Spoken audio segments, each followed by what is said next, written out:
The French use Loango boys for factory hands, and these people are very bright and intelligent, yet you call them boys. But as a Mpongwe, who knew them well, said, they are much too likely to be devils, to be good too much, and are undoubtedly given to poisoning, which is an unpleasant habit in a house servant. Their military force are composed of Senegalese laptop, very fine, fierce fellows, superior, I believe, as fighting men to our houses, and very devoted to and well treated by their French officers. That the Frenchman does not know how to push trade in his possessions, the trade returns, with the balance all on the wrong side, clearly shows still he does not know how to get possession of Africa better than we do, and this means he knows how to deal with the natives. The building up of Congo Francais, for example, has not cost 1/3 of the human lives, black or white, that an equivalent quantity of Congo Belge has, nor 1/3 of the expense of Uganda or Sierra Leone. It is customary in England to dwell on the commercial failure, and deduce from it the erroneous conclusion that France will soon leave it off when she finds it does not pay. This is an error, because commercial success, the making the thing pay, is not the French ideal in the affair.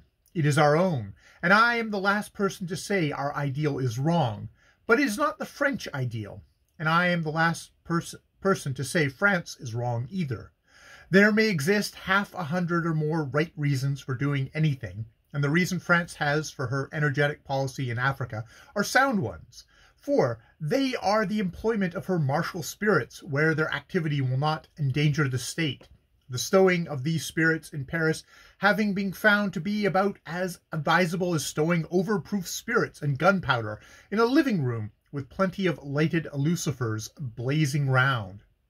And her other reason is the opportunity African enterprises afford for sound military training.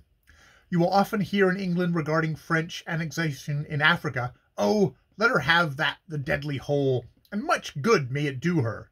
France knows very well what good it will do her, and she will cheerfully take all she is allowed to get, quietly, as a sop for her quietness regarding Egypt, and she will cheerfully fight you for the rest, small blame to her. She knows Africa is a superb training ground for her officers. Sham fights and autumn maneuvers have a certain value in the formation of a fighting army, but the whole of these parlor games put together in 10-year lump are not to be compared with 1 month's work at real war, to fit an army for its real work, and France knows well the real work will come again some day, not far off, for her army.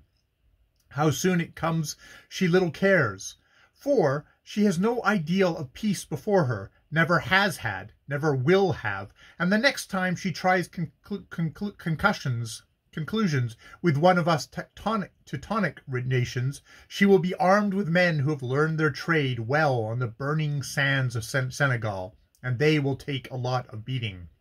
We do not require Africa as a training ground for our army. India is as magnificent a military academy as any nation requires, but we do require all the Africa we can get, west, east, and south, for a market.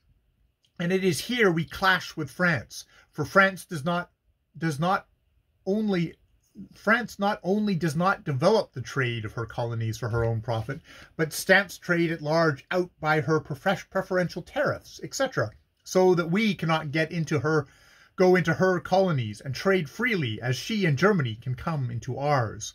We can go into her colonies and do business with French goods.